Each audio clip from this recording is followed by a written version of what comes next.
Tudo bem, pessoal? Sou eu novamente, trazendo mais uma meditação da Palavra de Deus para vocês, tá certo? É Fernando, meu nome, e hoje nós vamos meditar em um texto que está no livro de Atos, capítulo 17. Atos 17,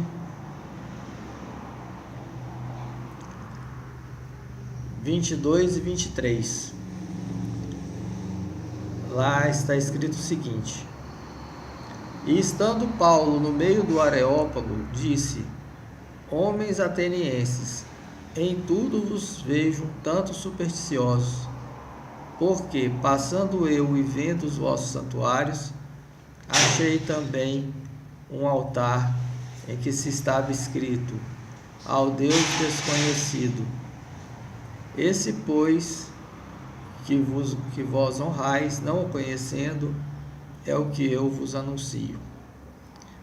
Bom, aqui nós temos uma passagem em que Paulo, o apóstolo dos gentios, está de passagem pela cidade de Atenas, muito conhecida na Grécia, onde havia uns filósofos, e ele começa a falar de Jesus, aquelas pessoas, movido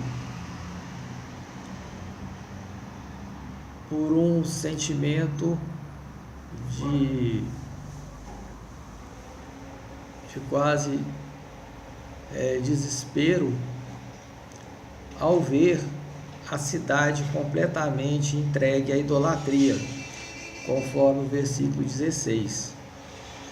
Ele então começa a expor suas ideias, primeiramente na sinagoga, com os judeus, e depois começou a fazer sua explanação aos filósofos epicureus e estoicos, conforme o capítulo 18. Aquilo causou um grande alvoroço no meio dos filósofos. A Grécia, ela é famosa pelas suas grandes obras filosóficas, pelos seus filósofos, Platão, Aristóteles. E eles o levaram até o Areópago, que era um local, tipo um teatro, onde as pessoas tinham a oportunidade de falar, de expor suas ideias. E Paulo, como uma pessoa muito inteligente, ele vê que pela cidade haviam vários altares, com inúmeras estátuas, cada uma em honra a um Deus. E havia um altar sem nenhuma estátua em cima, escrito o seguinte: ao Deus desconhecido. E ele aproveita aquilo e expõe o evangelho da seguinte forma: esse Deus desconhecido de vocês, esse Deus que fez o mundo e tudo que nele há, que não habita em templos feitos por mãos de homens, nem tampouco é servido por mãos de homens como se necessitando alguma coisa, pois ele mesmo é quem dá a todos a vida. É esse Deus que eu vos anuncio. É interessante que agora em outubro de 2017, mais precisamente 31 de outubro de 2017, farão 500 anos da Reforma Protestante. O que foi a Reforma Protestante? 31 de outubro de 1517, um padre, um monge católico chamado Martinho Lutero, ele teve em seu coração a mesma indignação, o mesmo sentimento que Paulo teve em Atenas. Ele vendo a idolatria, ele vendo a falta de coerência nas atitudes da Igreja Católica, ele vendo as heresias que reinavam,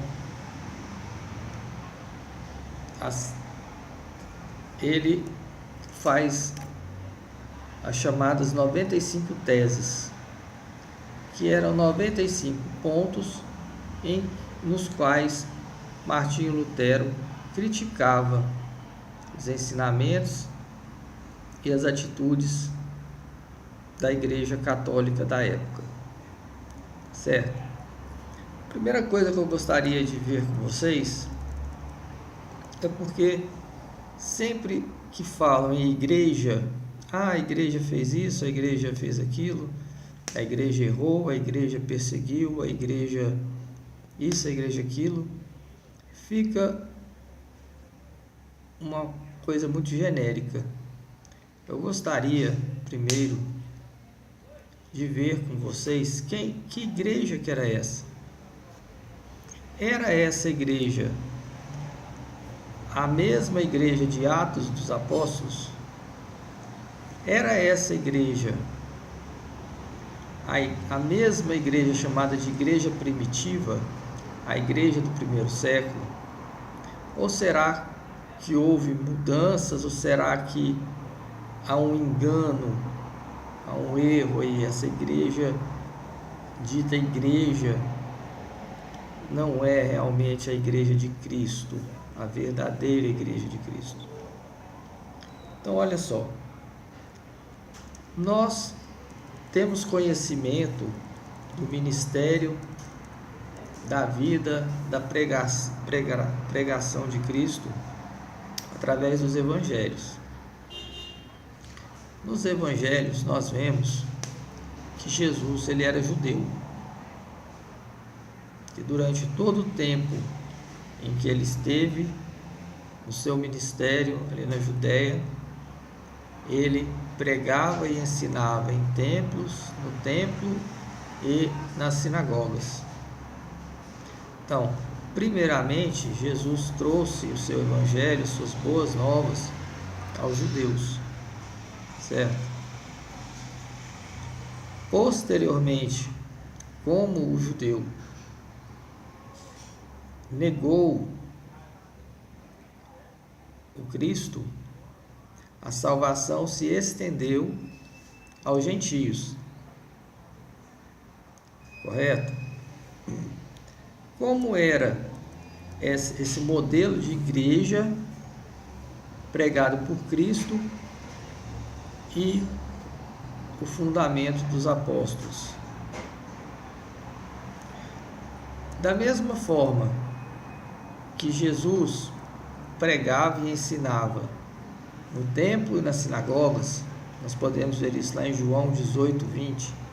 Jesus diz: falei ao mundo publicamente, sempre ensinei nas sinagogas e no templo, onde todos os judeus se reúnem, e não disse nada em segredo.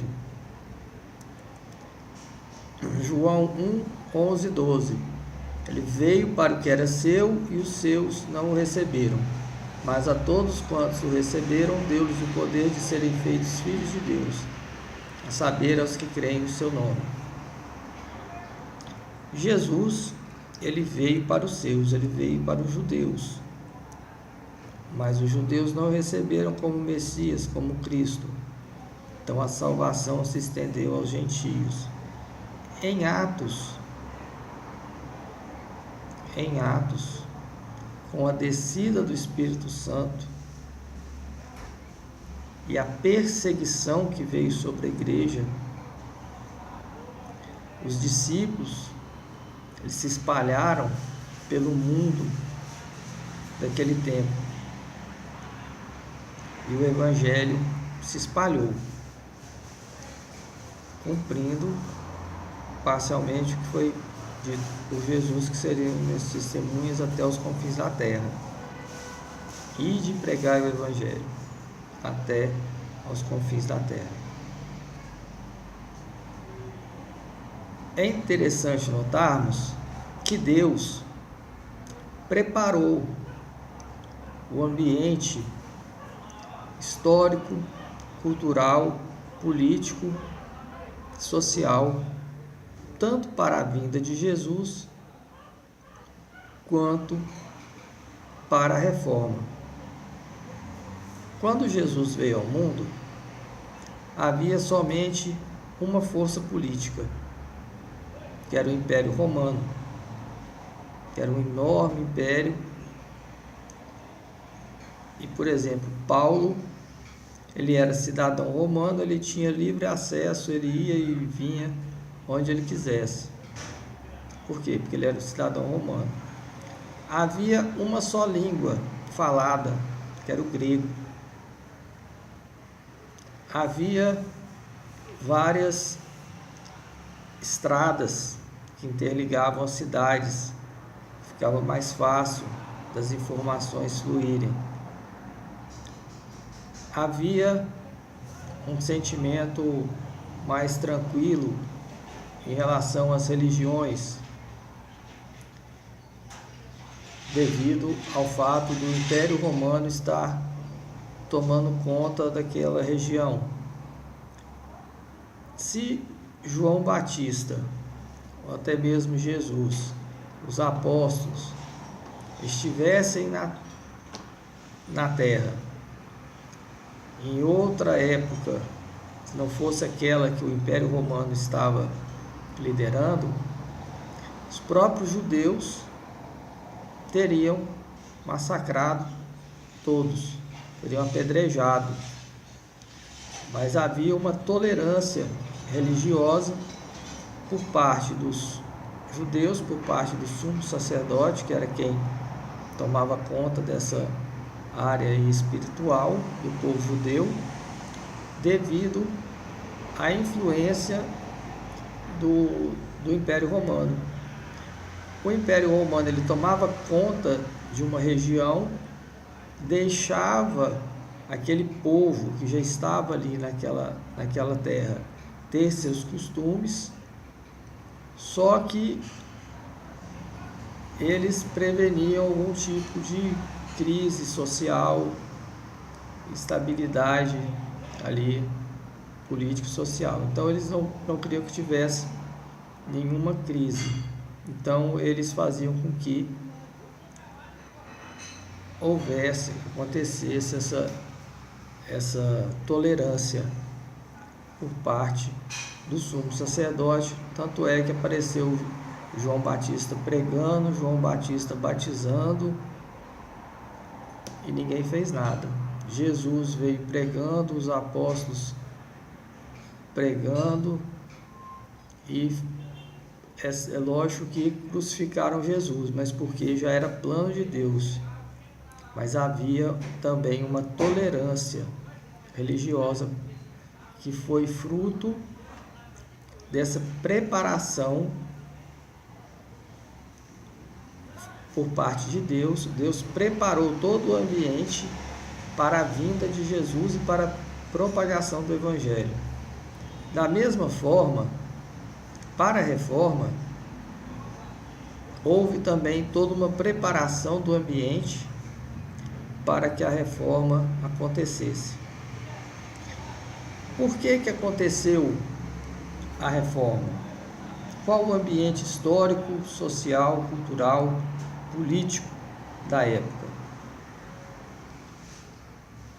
A igreja, que no começo ali de Atos, a igreja de Atos 2, com a descida do Espírito Santo, os apóstolos pregando, ela foi duramente perseguida por muito tempo. Acontece que mesmo ela sendo perseguida, os discípulos iam se acrescentando dia a dia os que iam sendo salvos, como está lá em Atos. E era muita gente que, mesmo sendo mortos, jogados às feras, crucificados, mortos à espada, de todas formas, exilados, presos, apanhavam. Mesmo assim, o número de cristãos cada vez crescia mais, chegando a tal ponto que em Roma havia um número enorme de cristãos.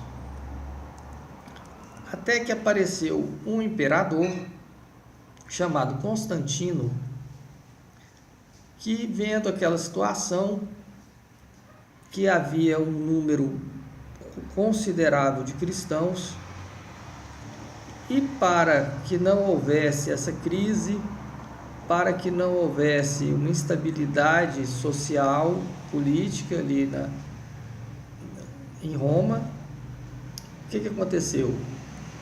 Em uma noite, ele disse ter tido um sonho. Ele sonhou com uma cruz.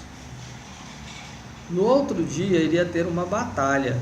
Ele mandou que todos os guerreiros, os soldados, pintassem uma cruz nos escudos. E ele ganhou a batalha. Daí em diante, ele foi considerado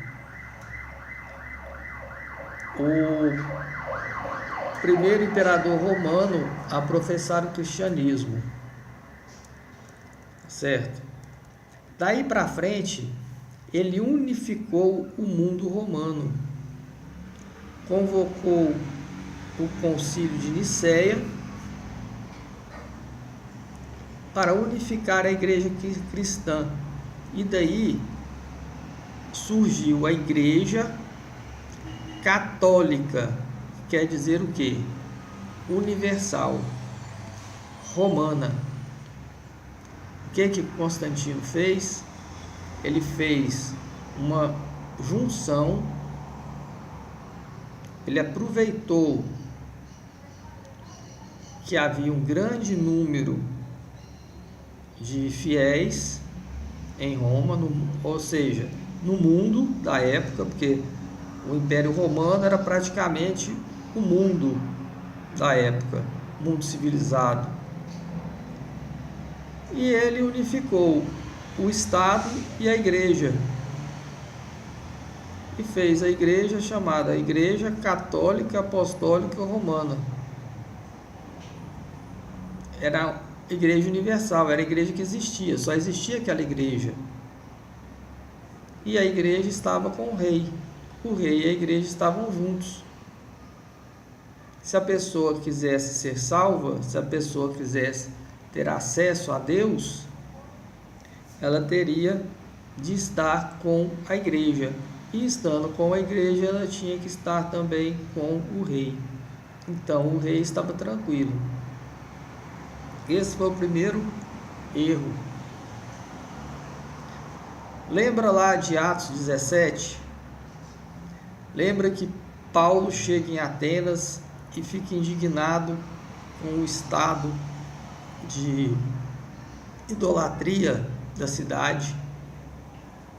E diante daqueles inúmeros deuses, daquelas inúmeras estátuas, ele vê um altar sem nada em cima e diz: esse Deus desconhecido é este que eu vos prego, que vos anuncio.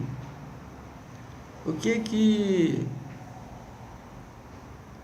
o Concílio de Nicéia fez? Ao invés de banir os ídolos e deixar apenas o Deus Pai de Jesus Cristo e seu Filho, né, como verdadeiro Deus, ele fez o contrário. Ele pegou todo aquele panteão de deuses e colocou Jesus naquele altar do Deus desconhecido. Entendeu o que aconteceu? Houve uma globalização, houve um sincretismo religioso. Foi o que aconteceu. Essa igreja inventada por Roma foi uma forma de sincretismo religioso com o objetivo de ter o apoio da população, um apoio político. O Papa era quem coroava o rei. Então, o que naquele ato, o que estava acontecendo? Estava sendo dito, estava mostrando para todos que obedeça ao rei. Você obedecendo ao rei, você está obedecendo à igreja, obedecendo à igreja, você está obedecendo a Deus. É aquela de estar naquele excomungado, né? Você ser retirado da comunhão da igreja, você estava perdendo a salvação, certo? Então, esse foi o grande erro dessa chamada Igreja Católica Romana da época. Então, como era o ambiente histórico? Deus, como eu disse, Deus é o Deus da história. Da mesma forma que Ele preparou a história, preparou o mundo para receber a Jesus, receber o Evangelho, Ele preparou o mundo para receber a reforma. Havia, como eu disse, como eu acabei de dizer, esse vínculo entre a igreja e o Estado, entre a igreja e o rei. Porém, com o passar do tempo, a igreja começou a ficar muito rica, muito poderosa, o que deixou os reis insatisfeitos. Afinal de contas, quem criou essa igreja foi o imperador. E a criatura acabou ficando maior do que o seu criador. Porque a igreja cada vez mais tinha cada vez mais riquezas, cada vez mais terras, cada vez mais poder. E o rei morria, o rei era deposto, o rei entrava o filho e ele não conseguia acompanhar o poderio da igreja. A igreja vendia cargos, as famílias mais ricas, aquelas famílias de nobres, geralmente elas escolhiam um filho, uma pessoa ali da família, para eles colocarem lá para ser o padre. Para quê? Aquele que não era padre, ele tinha o poder político, o poder financeiro, o poder, o domínio da terra, e o parente dele era o padre, que mandava na parte espiritual, certo? Então começou a haver esse conflito de interesses entre os reis e a igreja. E começou a nascerem novas classes sociais, como a burguesia.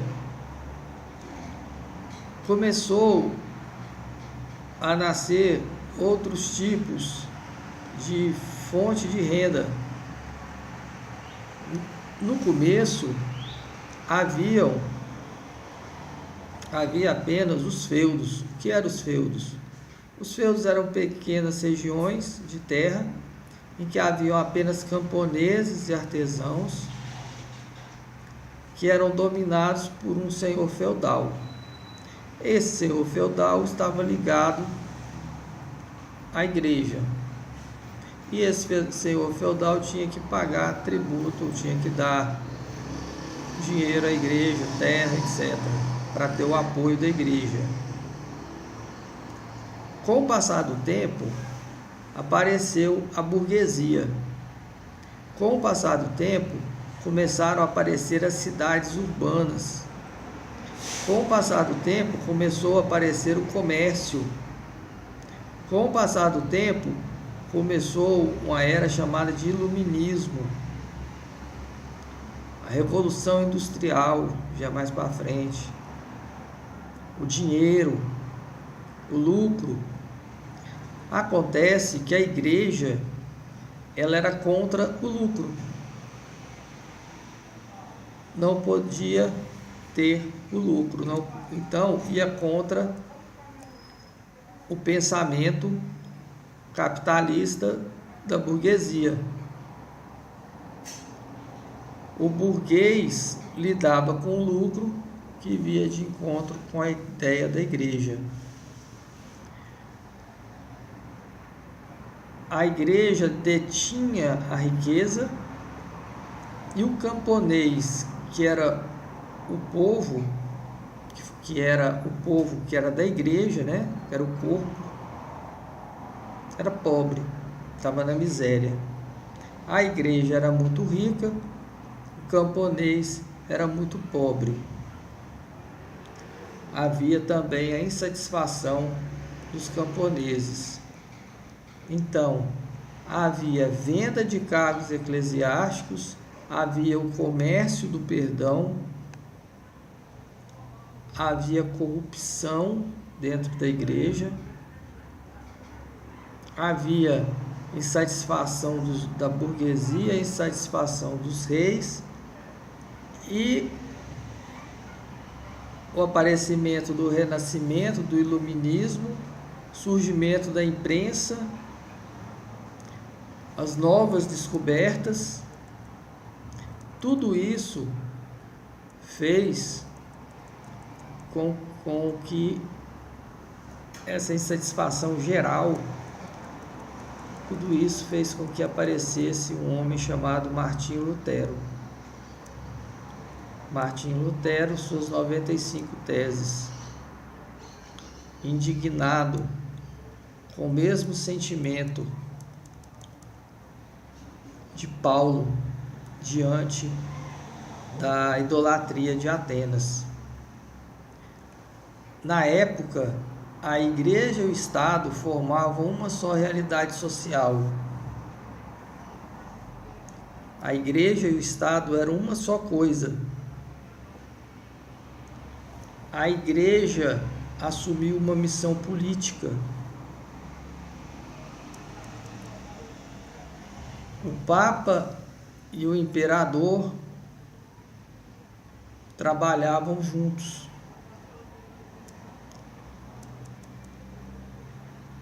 E as 95 teses de Lutero, em resumo, elas proclamavam o seguinte: a salvação pela fé, a Bíblia como única regra de fé e prática, a Bíblia na linguagem do povo, o povo ter acesso à palavra de Deus, a Bíblia acima das tradições e rituais, fim do uso das imagens nas igrejas e fim do celibato, o padre poder casar. Inicialmente, Martinho Lutero não queria romper com a Igreja Católica. Ele queria apenas uma mudança. Porém, posteriormente, o rumo que foi dado foi outro, certo? Há também alguns pontos que são chamados de solas. Primeiro é o sola fide, somente a fé.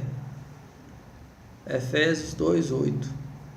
Porque pela graça sois salvos por meio da fé. E isso não vem de vós, é dom de Deus. Somente a fé. Salvação pela fé. Sola Escritura. A Bíblia é a palavra de Deus e única regra de fé e prática. 1 Tessalonicenses 2:13. Por isso também damos sem cessar graças a Deus, pois havendo recebido de nós a palavra da pregação de Deus, a recebestes não como palavra de homens, mas como palavra de Deus. Salvação somente pela graça, um favor divino e não pelas obras. Eu não posso comprar minha salvação. Romanos 3, 23 e 24. Porque todos pecaram e destituídos estão da glória de Deus, sendo justificados gratuitamente pela sua graça, pela redenção que há em Cristo Jesus. Sola Deo glória. Glória somente a Deus. Os santos ou o Papa não são dignos da honra que lhes foram dadas. Solos Christus. Acesso ao Pai somente por Jesus. Doutrina do sacerdócio universal. Cristo é o único mediador entre Deus e os homens. O Papa não é o sumo pontífice. O que é o sumo pontífice? É a ponte suprema, principal. Ele não é uma ponte entre Deus e os homens. O Papa não é um representante de Deus na terra. Cada crente tem acesso ao Pai. Disse-lhe Jesus: eu sou o caminho, a verdade e a vida. Ninguém vem ao Pai senão por mim. Nós podemos ver que a reforma ela nasceu no coração de Deus.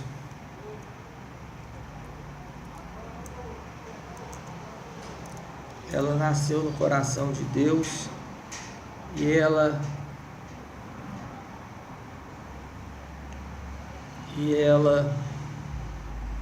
veio para transformar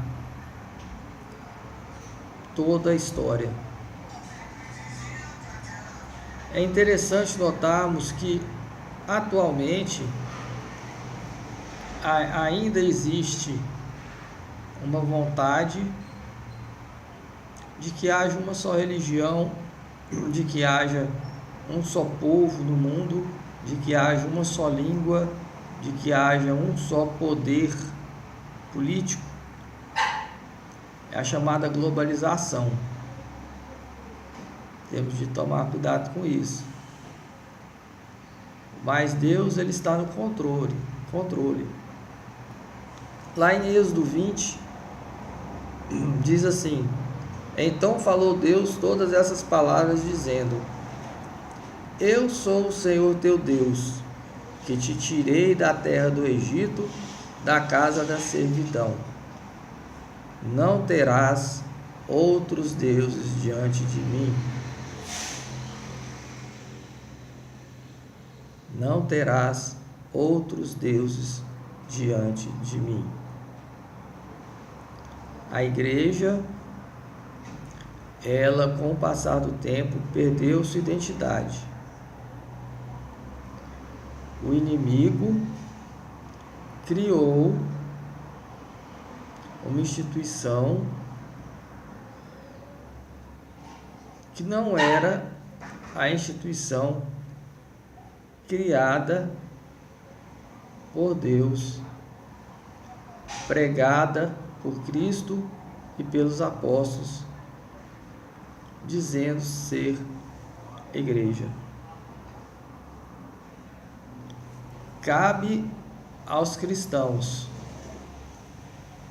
estarem atentos às práticas religiosas, aos ensinamentos pregados em cada uma de sua igreja. E que Deus possa ter misericórdia de nós. Por quê?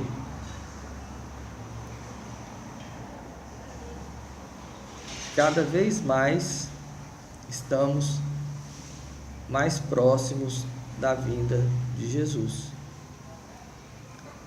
A reforma, ela não foi apenas um fato histórico, mas ela foi providência de Deus.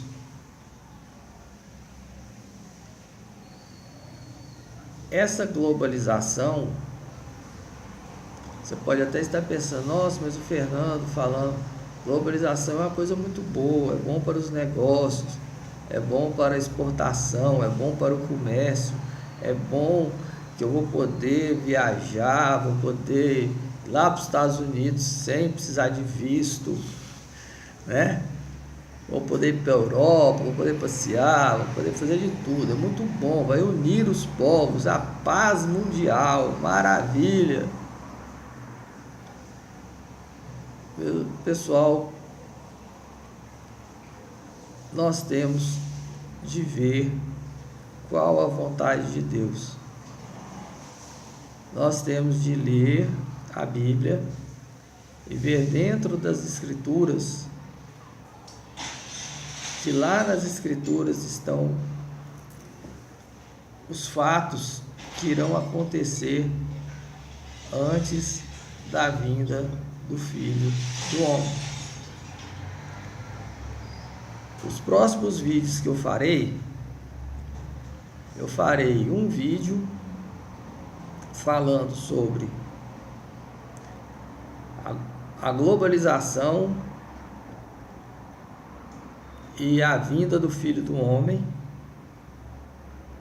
e o outro vídeo, que eu sou advogado, eu falarei sobre um assunto que está muito falado, que é sobre a tributação das igrejas. Mas para terminar aqui, esse vídeo que eu fiz aqui agora sobre a reforma são apenas algumas informações para que você possa pesquisar, para que você possa analisar, para que você possa pensar, refletir sobre o que foi a reforma. Tem muita gente que fala, a reforma foi uma coisa muito boa, porque criou universidades, a igreja não deixava o povo pensar, a igreja segurava o povo, não deixava o povo ler. Foi muito mais do que isso. A reforma, ela foi providência de Deus, trazendo de volta a pregação do Evangelho, voltando às raízes, trazendo a Bíblia para o povo,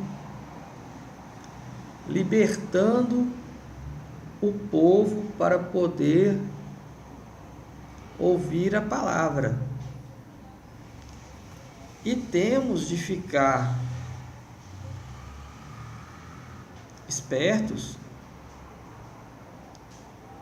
para ver, porque o inimigo quer enganar novamente o povo.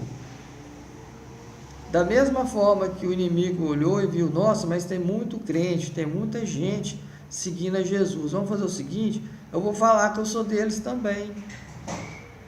Eu vou falar que eu sou a igreja. Eu vou enganar todo mundo. Em vez, o Paulo não veio aqui pregar para mim e falar para eu parar com os meus ídolos, com a minha idolatria. Eu vou fazer o contrário. Eu que vou falar para eles, não, pode vir para o meu lado também, que aqui tem um lugarzinho para você. Eu não preciso abandonar a minha prática, não. Você vem para cá, que aqui tem um lugarzinho para você também, que é igual coração de mãe. Cabe você também. Eu fico na minha, você fica na sua, e você querendo também, você até Adoro o meu Deus também, ó. Tem um Deus aqui para você. O que você está precisando? Tem um Deus aqui também para você. Entendeu? É o que o inimigo quer. O inimigo veio para roubar, matar e destruir. O inimigo é o pai da mentira. Certo? E você me desculpe se você ficou achando que eu estou falando coisa errada, que eu estou falando mal de alguém. Isso tudo que eu falei aqui são fatos históricos. São fatos históricos. Eu não estou inventando nada. Tá certo? Constantino, Concílio de Nicéia, os textos bíblicos, a Reforma, Martinho Lutero, o contexto histórico, social, político, isso tudo é tudo fato histórico. Tá certo? Eu não estou discriminando ninguém. Pensa nisso aqui como uma aula de história. Não quero nem aula, mas apenas uma reflexão. Se você tiver algo a acrescentar, por favor, deixe um comentário aí embaixo. Fala para mim, olha, Fernando, ficou faltando falar sobre tal coisa. Quero deixar claro que isso aqui num vídeo desse, isso aqui é apenas um bate-papo. Nesse vídeo nós não estamos esgotando todo o assunto, certo? Isso aqui é apenas uma para que você tenha uma diretriz. Pega as informações que eu passei aqui para você, começa a pesquisar. Se você achar que está errado, se você achar que eu estou mentindo, coloca aqui embaixo comentários, tá bom? Se você gostou, dê o seu curtir, o seu like e compartilhe, tá bom? Deus te abençoe. Até mais.